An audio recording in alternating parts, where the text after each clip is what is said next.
청취로 가족 여러분 안녕하세요.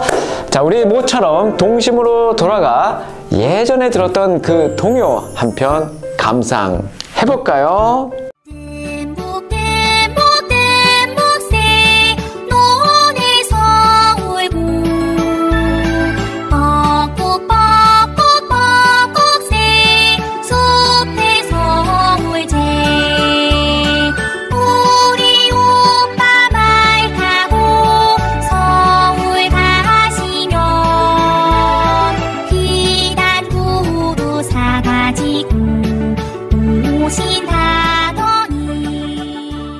자, 여러분이 잘 아시는 오빠 생각이라는 동요입니다. 너무 사이좋은 오누이가 연상되는 그런 노래이지요. 또한 유명한 전래 동화 해와 달이 된 오누이도 여러분 잘 아실 겁니다. 자, 이처럼 오누이의 각별하고 애틋한 관계가 바로 오누이 사이인데, 사실 현실 남매는 또 다른 이야기가 되겠죠. 서로가 원수가 안 되면 다행일 정도로 이런 현실 남매는 일상이 늘 티격태격 옥신각신입니다. 이와 같이 때로는 현실 남매의 다양함과 비현실적인 오누이의 다정함 사이에서 왔다리 갔다리 하는 것이 바로 남매 사이라고 할 수 있을 텐데요. 오늘은 바로 이런 오누이, 바로 남매들의 이야기입니다. 한국 남자는 특별히 오빠라는 말을 매우 듣기 좋아하죠. 그런데 이 오빠라는 말은 과연 어떻게 만들어진 것일까요? 오빠라는 단어는요, 18세기 문헌인 올-아바에 처음으로 등장합니다. 올-아바, 무슨 뜻일까요? 올밤, 올벼처럼 이르다라는 의미를 갖고 있는 것이 바로 올입니다. 그러면 아바는 무슨 뜻일까요? 네, 바로 눈치채셨네요. 바로 아빠란 뜻입니다. 그러니 이른 아빠라는 뜻인 거죠. 우리 집안의 남자로서 곧 아빠가 될 이른 사람, 그 올-아바, 이 올바가요, 바로 축약이 됩니다. 이 올바가 축약된 것이 음운 변동을 일으켜서 오빠가 되는 것이고요. 이것이 경음화되어서 오빠라고 발음이 된 것이죠. 한편 손이 여자 형제를 이르는 말인 누나라는 말 우리가 많이 쓰죠. 그 누나는 누이에서 온 말이고, 누이는 바로 이 올라바, 우리가 많이 쓰는 오라버니와 합쳐서 뭐가 된 거죠? 오누이가 된 것입니다. 오늘은 이처럼 남매에 대한 이야기를 하게 될 건데요. 오빠 한 명과 두 자매가 겪은 특별한 이야기입니다. 이 오누이들이 과연 어떤 일을 겪었는지 여러분 귀를 쫑긋 기울여 보실까요?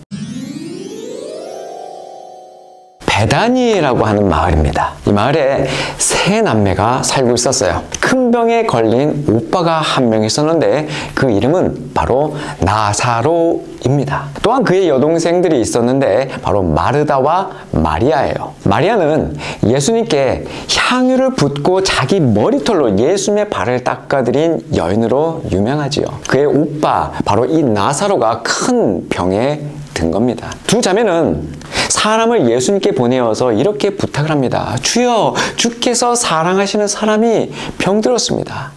예수님께서는 이 말을 듣고 이렇게 말씀하셨어요. 이 병은 죽을 병이 아니라 하나님의 영광을 위한 것이요, 이 일을 통해 하나님의 아들이 영광을 받게 될 것이다. 예수님께서는 이 오누이들을 사랑하셨지만 이상하게도 이 나사로가 아프다는 말을 들으시고도 계시던 곳에서 무려 이틀이나 더 머무르십니다.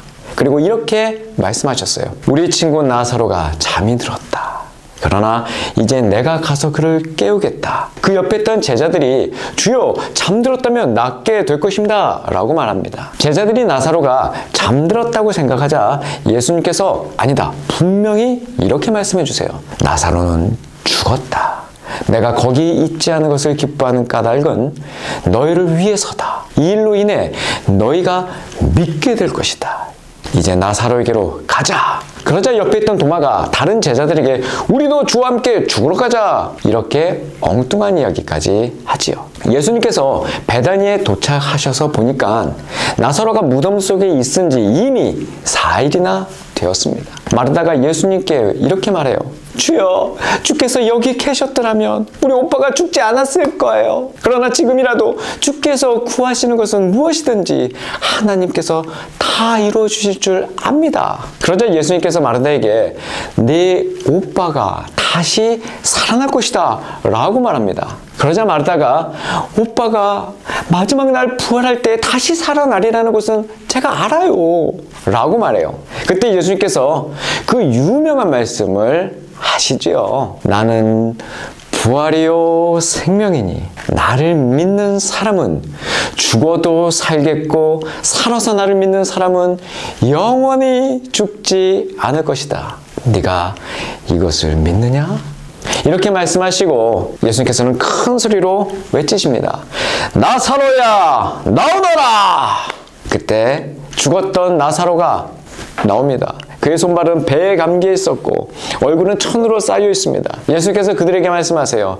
그를 풀어주어 다닐 수 있게 하라. 그 일로 많은 유대 사람들이 예수님께서 하신 일을 보고 예수님을 믿게 되었습니다. 베단이라는 곳에서 오빠 나사로와 두 여동생 마르다와 마리아가 한 남자를 만난 이야기. 그 남자는 바로 예수님이죠. 이 온우이들이 이 예수님을 만나고 그 이후의 삶은 어떻게 바뀌었을까요? 오늘 오빠 생각이라는 노래로 청신호 시작했는데요. 마무리 또한 뮤직비디오를 한편 보겠습니다.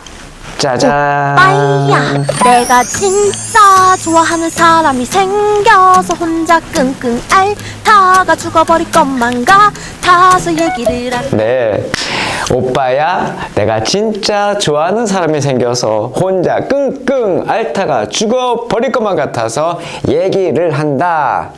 신현이와 김루트가 부르는 바로 오빠야 라는 그 노랫말이죠.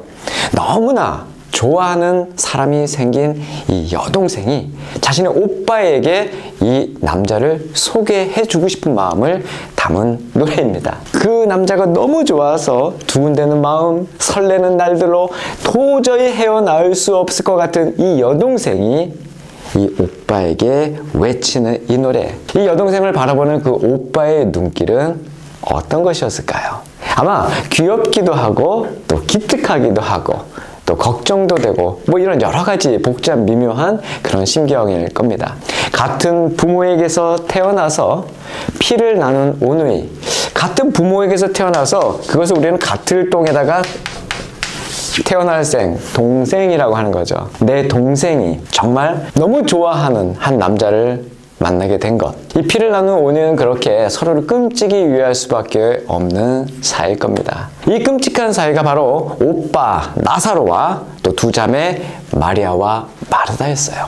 큰 병으로 죽었다가 죽음에서 돌아온 이 오빠를 맞이한 여동생들이 나사로 오빠에게 맨날 이 노래를 부르지 않았을까요? 오빠야, 우리 모두가 진짜 좋아하는 사람이 생겨서 같이 끙끙 앓다가 죽어버릴 것만 같지만 다시 오빠를 살려주셨던 그분, 그 예수님을 날마다 사랑하고 따라가요. 이렇게 노래를 부르는 오누이처럼 우리 정신호 가족 여러분도 매일매일 설레는 나날이 되기를 축복합니다.